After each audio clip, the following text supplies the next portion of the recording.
ஸ்ரீ வைஷ்ணவ சம்பிரதாயத்துக்காக பற்பல கிரந்தங்களை, பூர்வாச்சாரிகளுடைய கிரந்தங்களை முத்திரணம் செய்தல் என்கிற ஒரு கைங்கரியம். அதுக்கு மேலே அந்த கிரந்தங்களை எளிய நடை விவரணத்தோட பதிப்பித்தல் என்கிற கைங்கரியம். இந்த கிரந்தங்களை பதிப்பிக்கும் போது அவ்வவிடங்களிலே பிரமாணங்களுக்கு அந்த ஆக்காரம், ஸ்தானம், எந்த நூலிலிருந்து அந்த மேற்கோள் எடுக்கப்பட்டுள்ளது முதலான விஷயங்களையும் காட்டிக் கொண்டு மிக நேர்த்தியான முறையிலே பிழையின்றி பற்பல கிரந்தங்களை பதிப்பித்தவர். எல்லாத்துக்கும் 4000 முழுவதற்கும் அந்த விவரணம் எழுத வேண்டும் என்பதுதான் சுவாமியினுடைய லட்சியமாக இருந்தது. அதனால அந்த பத்திரிகையில அவ்வளவும் சம்பிரதாயத்தினுடைய சாரமான அர்த்தங்கள் தான் அப்படி வெளிவந்து கொண்டிருந்தன. அது எல்லாமே அப்புறம் புத்தக வடிவிலையும் சுவாமி அவைகளை எல்லாம் கொண்டார். இப்படி ஸ்ரீ வைஷ்ணவ உலகத்துக்கு மகோபகாரம் பண்ணி அப்படின்னார் சுவாமி. அப்படிப்பட்ட சுவாமி எத்தனையோ கிரந்தங்களை அருளி செய்திருக்கிறார், அதாவது அச்சிட்டு வெளியிட்டிருக்கிறார். அதுவும் அச்சாபிய சௌகரியங்கள் எல்லாம் இன்றைக்கு இருக்கிறா போல அன்றைய தினம் கிடையவே கிடையாது. அந்த அச்சாபிசுகளிலே அடியேன் நிறைய பழகி இருக்கிறேன். ஆகினாலே அடியாருக்கு நன்றாகவே தெரியும். பழைய நாள்ல எழுத்தெல்லாம் அச்சு எழுத்த கோத்து கோத்து அதை வைத்து ஒவ்வொரு தடவையும் அதை ப்ரூஃப் பார்த்தல் என்று பிழை திருத்தம் செய்வதற்கிறதே மிக மிக கடினமான காரியம். ஒரே புத்தகத்தை மறுபதிப்பு வெளியிட வேணுமானால் மறுபடியும் முதல் பிடித்து அதை அச்சு கோத்து மறுபடியும் அதை எழுத்து பிழை திருத்தி எவ்வளவு கஷ்டமான காரியம். ஆனால் புத்தூர் சுவாமியினுடைய பதிப்புகளிலே பார்த்தோமானால் இந்த எழுத்து பிழை என்கிறது இருக்கவே இருக்காது. ஒரே ஒரு எழுத்து பிழை கூட அவருடைய புத்தகத்தில் கண்டுபிடிக்க முடியாது என்று சொல்லக்கூடிய அளவில் அவர் புத்தகங்களை வெளியிட்டிருக்கிறார். அந்த மாதிரியாக திருத்தமான பதிப்புகள் யாராலும் வெளியிட முடியாது. அதிலேயும் இன்றைய தினம் ஆராய்ச்சியாளர்கள் எல்லாம் பதிப்புகளை வெளியிட வேண்டும் என்றால் அதற்கு சில வரைமுறைகள் சொல்லுகிறார்கள். அந்த பதிப்பு என்னால் அது இப்படி இப்படி இருக்க வேணும் என்று. உண்மையிலே புத்தூர் சுவாமியினுடைய பதிப்பு அத்தனையும் அந்த அத்தனை வரைமுறைகளையும் ஏற்கனவே கொண்டிருந்தது என்கிறது தான் மிக மிக ஆச்சரியமான விஷயம். சுவாமி ஒவ்வொரு மாசமும் ஒரு பத்திரிக்கை, அந்த மாசத்து பத்திரிக்கை வெளிவந்ததுன்னா இந்த பத்திரிக்கை வெளிவந்த பத்திரிகையை பார்த்தா அது எப்படி இருக்கும்? ஏன்னா 10 மாசம் ஒரு தாயானவள் கர்ப்பிணியாக இருந்து அந்த அந்த 10 மாசமும் குழந்தை தரிக்கிற சிரமங்கள் எல்லாம் பட்டு, பிரசவ காலத்தில் இருக்கக்கூடிய துக்கங்கள் எல்லாம் பட்டு, அதற்கு பிறகு குழந்தையினுடைய முகத்தை பார்த்தவாறே அந்த தாய்க்கு பெரிய சந்தோஷம் உண்டாகும். பட்ட துக்கம் எல்லாம் மறந்துப்போம்.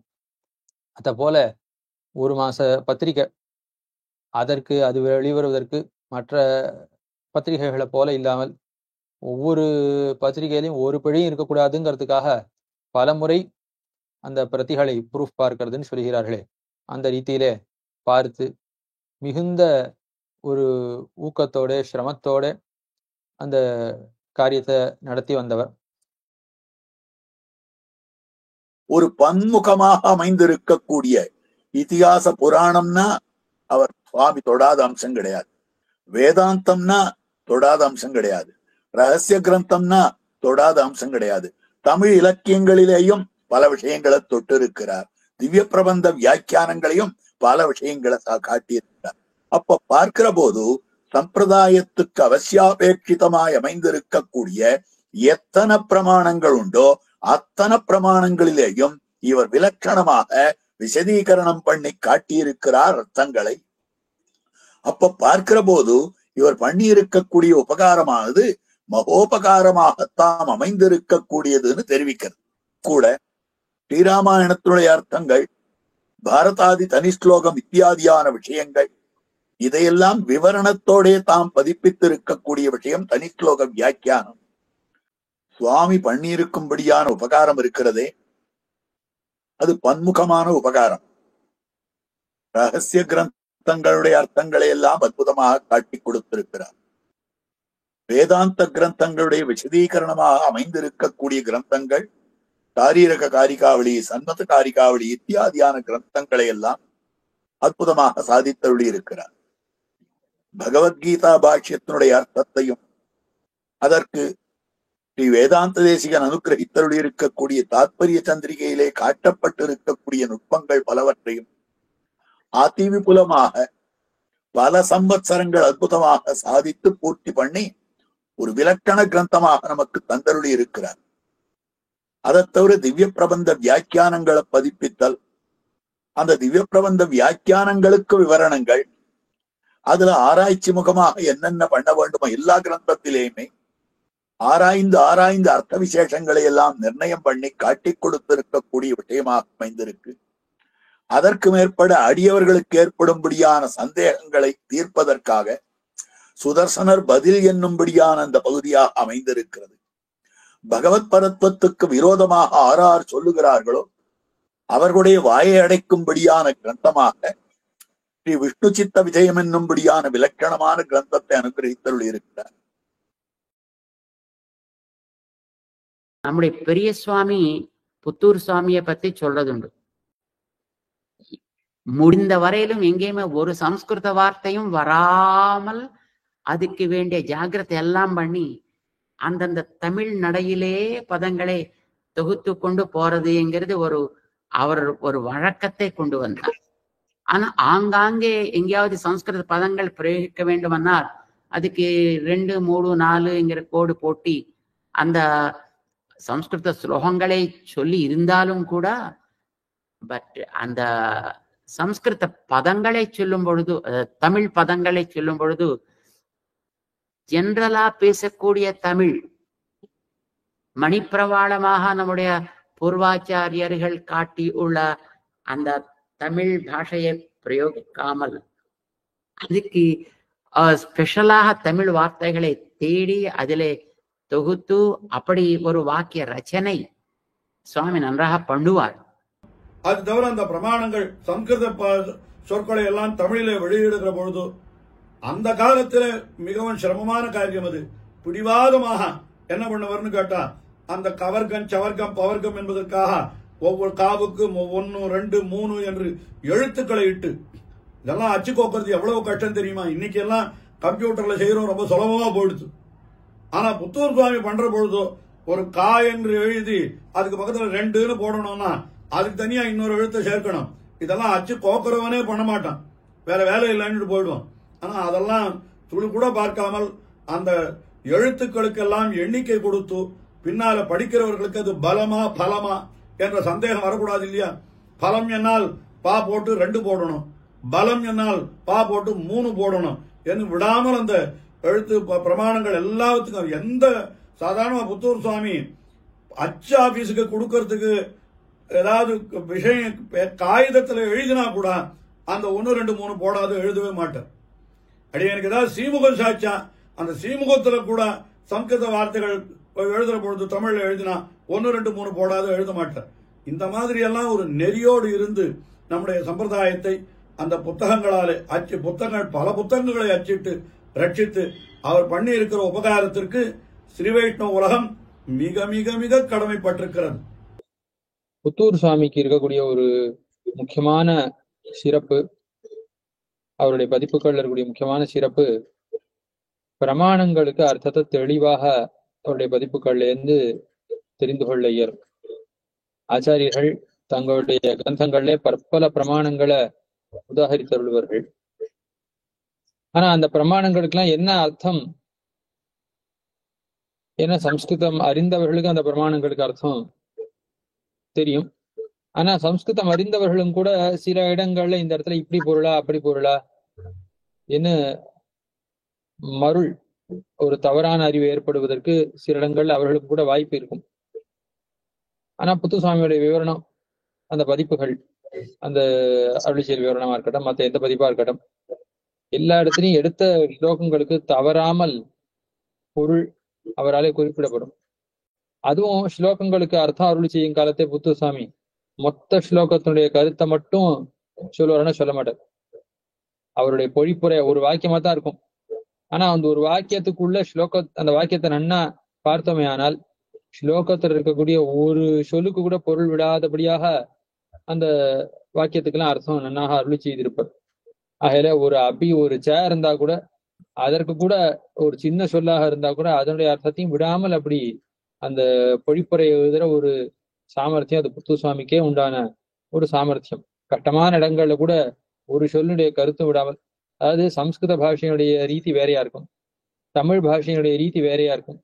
அந்த சம்ஸ்கிருதத்தினுடைய சம்ஸ்கிருத வாக்கியத்தினுடைய ஒரு ஸ்லோகம் இருக்குன்னா சம்ஸ்கிருத ஸ்லோகத்தினுடைய அர்த்தத்தை விளக்கி உபன்யாசம் பண்ணனா சொல்லிடலாம். அல்ல ஒரு ஸ்லோகத்தினுடைய அர்த்தத்தை அந்த கருத்தை ஒரு கட்டுரையா எழுதலாம். ஆனா 3 வரி 4 வரிக்குள்ள சரியா ஒரு பதத்தினுடைய அர்த்தம் கூட விடாதபடியாக அந்த ஸ்லோகத்தினுடைய அர்த்தத்தை எழுதணும். அது சில பேருக்கு தான் அந்த சாமர்த்தியம் ஏற்படும். அப்படிப்பட்ட சாமர்த்தியம் வாய்க்க பெற்றவர் புத்தூர் சுவாமி. அதில அவருடைய அந்த விவரணம், அவருடைய பத உரை இதெல்லாம் சேவித்தாலே அந்த ஸ்லோகங்களுடைய அர்த்தங்கள், சம்ஸ்கிருத பாஷையினுடைய ரீதி அதெல்லாம் புரிந்து கொள்ள வியலும். சுவாமியிடத்துல இருக்கிற தனிப்பட்ட தன்னேற்றம் என்னன்னா அதனுடைய அர்த்தங்களையும் சேர்த்து குறிப்புக்குள்ளே கொண்டு வந்துடுவார். இந்த பிராக்கெட்டை போட்டு அது அர்த்தங்களையும் காமிச்சிடுவார். இப்ப பாசுரங்களை தான் எடுத்திருக்காரே சுவாமி அப்படின்னா அதற்கு எங்க அர்த்தம் தேடுவதுன்னு நம்ம கவலையே பட வேண்டாம். புத்தூர் சுவாமி எந்த பாசுரத்தை எடுத்தாலும் கூடவே அர்த்தத்தையும் சேர்த்தே சொல்லி நிற்பார். அவரை போல இந்த உபன்யாசகருக்கு உபகாரகர் யாருமே இல்லை. இன்றைய காலத்துல கூகுள் இல்ல சாட் ஜிபிடி ஏதோ சொன்னா வந்துடும். அன்னைக்கு சுவாமி இதுக்கு எல்லாம் மேம்பட்டவரா இருந்த எல்லாவற்றையும் உள்ளடக்கி நமக்கு எது வேணும்னு அறிந்து ஆராய்ந்து அதை நமக்கு சொல்லக்கூடிய விதத்திலே அழகான பாங்காக அதை சொல்லிக் கொடுக்கக்கூடிய விதம். இன்னொன்னு அந்த சுவாமியினுடைய வியாக்கியானத்தில் இருக்கிற ஒரு தன்னேற்றம் என்னன்னா அதை சொல்லுகிற பொழுது நமக்கு எங்க சந்தேகம் வரும், அந்த சந்தேகத்தை தான் எப்படி நிவர்த்தி பண்ணணும் அப்படிங்கிற பாங்கையும் உணர்ந்தவர். அதற்கு மேலே அவர் சொல்லியிருக்கக்கூடிய அந்த வியாக்கியானத்துல இருக்கிற தன்மை என்னன்னா சம்பிரதாயத்தவர்களுக்குள்ள இருக்கக்கூடிய வேதங்கள் எப்படிப்பட்டதா இருக்கு அப்படிங்கிறத அதையும் விளக்கி அருளி செய்வர். யாருடைய மனதும் புண்படாதபடி இருக்கிற விஷயத்த உள்ளபடி காட்டக்கூடிய ஒரு சாமர்த்தியம் அது சுவாமிக்கு. அது நாம படிக்க படிக்க படிக்க தன்னிடையே அதை புரிந்து கொள்ளக்கூடிய ஒரு ஏற்றம் இருக்கும். என்ன ஆச்சரியமா பூர்வாச்சாரியருடைய அந்த கருத்துக்கள் எல்லாம் எவ்வளவு உயர்ந்ததா வலிமையா இருக்கக்கூடியதா இருக்கு அப்படிங்கிற அந்த பட்சத்தை தன்னிடையே அது எம்பெருமான பார்க்கறச்சேயே கண்டவாற்றால் உலகெல்லாம் தனது அப்படின்னு நிக்கிறான் எம்பெருமான். அத போல அவர் எழுதியிருக்கக்கூடிய பாங்கிலேயே இந்த அர்த்தம் நன்னா சித்தம் அப்படின்னு தெரியும்படியாக இருக்கும். பொதுவாக சம்பிரதாயத்திலே தாம் எழுந்தொழிருக்கக்கூடிய காலத்திலே சிஷ்யர்களை உபதேசித்து திருத்தின ஆச்சாரியர்களை காட்டிலும் பின்புள்ளாரும் வாழ வேணும் என்கிற ஒரு விசாலமான திருவுள்ளத்தோடு பின்புள்ளார் அறிந்து உய்வதற்காக கிரந்தங்கள் மூலமாக அர்த்தங்களை காட்டி கொடுத்த ஆச்சாரியர்களுக்கு ஒரு ஏத்தம். கிருபையினுடைய ஆதிக்கத்தால்தான் அவர்கள் கிரந்தங்கள் வடிவிலே அர்த்தங்களை பின்புள்ளாருக்கும் காட்டுகிறார்கள் என்ன அப்படி அருளி செய்வர்கள். அந்த ரீதியில தற்காலத்தில் பூர்வாச்சாரியர்கள் பலரும் பலவிதமான கிரந்தங்களாலே நம்ம வாழ்வித்தருளி இருக்கிறார்கள். அவர்களுக்கு பிற்பட்ட காலத்திலேயும் பல பல மகான்கள் அந்தந்த காலங்களிலே கிரந்தங்கள் மூலமாக நம்மை உய்வித்தார்கள். எத்தனை கிரந்தங்களை அச்சிட்டு கொடுத்திருக்கிறார் என்று நாம் பார்த்தோமானால் அவர் பெரியாழ்வார் எல்லாவற்றையும் வாய்மொழியாக அருளி செய்தார். அதாவது அவர் எல்லாம் உபதேச பரம்பரையிலே வரும்படியாக அவருடைய வாக்விநியாசங்களாக அவை அமைந்திருந்தன. அது புத்தூர் சுவாமியோ பிற்காலத்தவர்களுக்கும் பயன்படும்படியாக அதை புத்தகத்திலே அச்சிட்டு வெளியிட்டார். ஈடு அப்படின்ற கிரந்தம் திருவாய்மொழிக்கு வியாக்கியானமாக அமைந்துள்ளது. பெரியவாச்சான் பிள்ளையும் திருவாய்மொழிக்கு வியாக்கியானம் இட்டருளி இருக்கிறார். திருவாய்மொழிக்கு வியாக்கியானம் பெரியவாச்சான் பிள்ளையுடைய வியாக்கியானம் இல்லாமல் போனாலும் மற்ற வியாக்கியானங்களை கொண்டு ஒரு கால் திருவாய்மொழியின் அர்த்தத்தை நாம் அறிந்து கொள்ளும். அப்பதான் பண்ணிட்டும் இருக்கோம். ஈடு அப்படின்றதான் காலக்ஷேப கிரந்தமா வச்சுட்டு இருக்கோம். ஆனா மற்ற திவ்ய பிரபந்தங்களுக்கெல்லாம் பெரியவாச்சான் பிள்ளையுடைய வியாக்கியானம் இல்லாமல் போனால் பெரும்பாலும் மற்ற திவ்ய பிரபந்தங்களுக்கெல்லாம் பின்புள்ள ஆச்சாரியர்களால அந்த திவ்ய பிரபந்தத்தினுடைய அர்த்தத்தை அறிந்து கொண்டிருக்கவே முடியாது. அதைதான் மாமணிகள் சாதிக்கிறார். பெரியவாச்சான் பிள்ளை பின்புள்ள வைக்கும் தெரிய வியாக்கியைகள் செய்வால். இது பெரியவாச்சான் பிள்ளையை பத்தி. பெரியவாச்சான் பிள்ளை சாதித்த வியாக்கியானங்கள் நமக்கு கிடைச்சாதானா நம்ம அதை அனுபவிக்கிறதுக்கு. அந்த வியாக்கியானங்கள் நம்மை கிட்டுமாறு ஒரு பெரிய மகா யத்தனம் பண்ணது அது புத்தூர் சுவாமி தான்.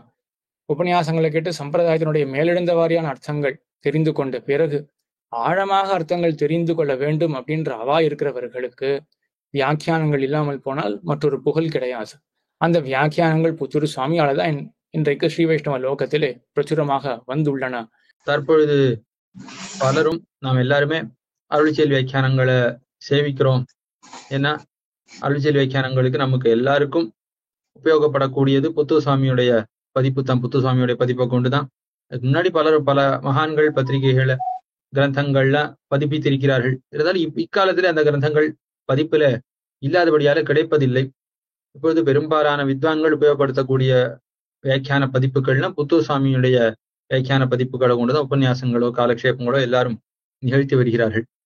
பூர்வாச்சாரிய கிரந்தங்களை பதிப்பித்ததற்கே அந்த சுவாமிக்கு ஸ்ரீ வைஷ்ணவ உலகம் கடமைப்பட்டுள்ளது. அதற்கு மேலே அந்த சுவாமியானவர் சுதந்திரமாகவும் பற்பல கிரந்தங்கள், அதாவது வெறும் கிரந்தங்களை பூர்வாச்சாரிய கிரந்தங்களை பதிப்பித்ததோடு மட்டுமல்லாமல் அந்த கிரந்தங்களை தழுவி தாம் பற்பல கிரந்தங்களை இயற்றியுள்ளார். சுவாமி ஆற்றி இருக்கக்கூடிய அந்த சம்பிரதாய கைங்கரியம் என்று சொன்னால் அது நாம் பேசி முடிக்க முடியாத அப்பேற்பட்ட ஒரு மகத்தான கைங்கரியம். எல்லா துறைகளிலேயும் சரி சுவாமியினுடைய அந்த ஒரு எழுத்தாற்றல், அவருடைய தெளிவான ஒரு அந்த ஸ்ரீசுக்திகள், அது இன்னைக்கு எல்லாருடைய வித்வான்கள் தொடங்கி ஒரு சாதாரண சம்பிரதாயத்துக்குள்ளே பிரவேசம் செய்திருப்பவன், இந்த சம்பிரதாயத்துக்குள்ளே வராதவனும் கூட அப்பேற்பட்ட சுவாமியினுடைய அந்த சொற்களை சேவித்திருப்பான், அவருடைய கிரந்தங்களை வரிகளை வாசித்திருப்பான்னு நாம் பார்க்கலாம்.